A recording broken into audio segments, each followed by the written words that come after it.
السلام عليكم ورحمة الله وبركاته.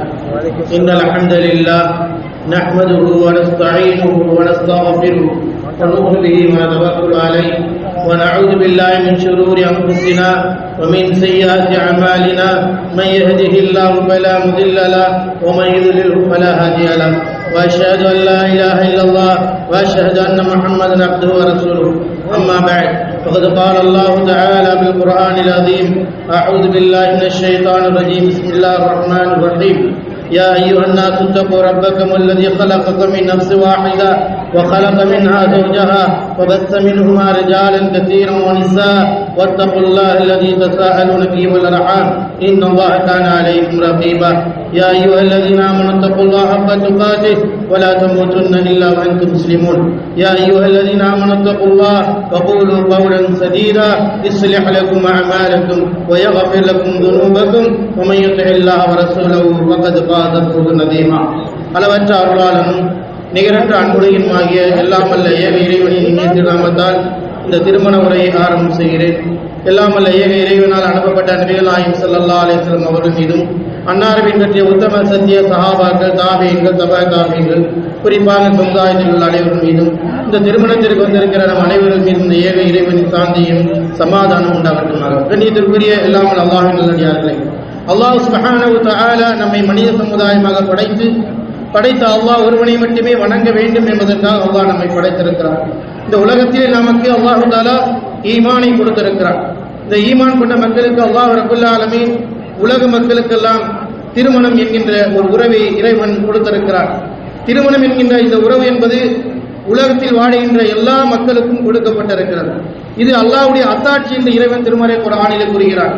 ومن آياته أن خلق لكم من أنفسكم أزواجا لتسكنوا إليها وجعل بينكم مودة ورحمة إن في ذلك لآيات لقوم يتفكرون. உங்களிலிருந்து உங்கள் மனைவியை அல்லாஹ் படைத்திருக்கிறான். ஏன்? லிதஸ்குன் இலையா, நீங்கள் மன நிம்மதி பெற்றுக் கொள்வதற்காக. ஒரு கணவன் மனைவிக்கு மத்திய அன்பையும் பாசத்தையும் இறைவன் தான் கொடுத்திருக்கிறான் என்பதை நாம் புரிந்து கொள்ள வேண்டும். உலக அளவில் இன்றைக்கு திருமணம் நடக்கிறது என்று சொன்னால் கணவனுக்கும் மனைவிக்கும் மத்தியில் ஒரு அன்பு ஆசைகள் ஏற்படுகிறது என்றால் இது இறைவன் தான் ஏற்பாடு செய்து கொடுத்திருக்கிறான் என்பதை நாம் நன்றாக புரிந்து கொள்ள வேண்டும்.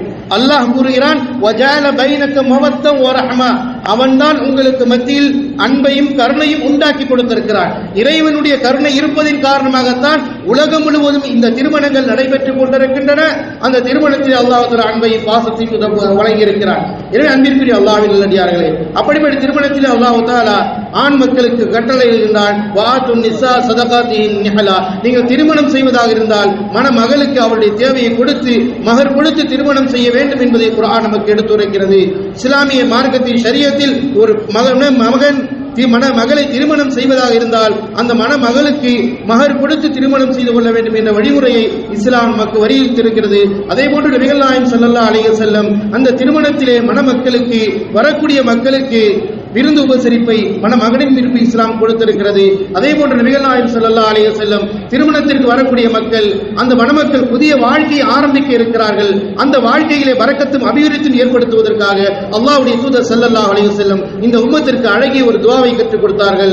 பாரக்கல்லாஹு லக வ பாரக அலைக வ ஜமா பைனகுமா ஃபி கைர், அல்லாஹ் உங்களுக்கு அகத்திலும் புறத்திலும் அபிவிருத்தி செய்வானாக, உங்கள் இருவரையும் நல்ல விஷயத்திலே ஒன்று இணைப்பானாக என்று நபிகள் நாயகம் ஸல்லல்லாஹு அலைஹி வஸல்லம் இந்த உம்மத்தின் வாழ்க்கையினுடைய புதிய வாழ்க்கை ஆரம்பிக்கக்கூடிய அந்த மக்களுடைய ஹக்கிலே தேவையான பரக்கத்தை ஏற்படுத்தக்கூடிய அபிவிருத்தியை கொடுக்கக்கூடிய ஒரு ஆழம் நிறைந்த அர்த்தம் பொருந்திய ஒரு பிரார்த்தனை இந்த உலகத்தாருக்கெல்லாம் நபிகள் நாயகம் ஸல்லல்லாஹு அலைஹி வஸல்லம் கற்றுக் கொடுத்தார்கள். எனவே அன்பிற்குரிய அல்லாஹ்வின் நல்லடியார்களே, இந்த திருமண நேரத்தில் இந்த மணமக்களுடைய ஹக்கிலே நபிகள் நாயகம் ஸல்லல்லாஹு அலைஹி வஸல்லம் இந்த பிரார்த்தனையை கூறி அவர்களை வாழ்த்தக்கூடிய பாக்கியத்தை அல்லாஹ் தந்தர் புரிவானாக.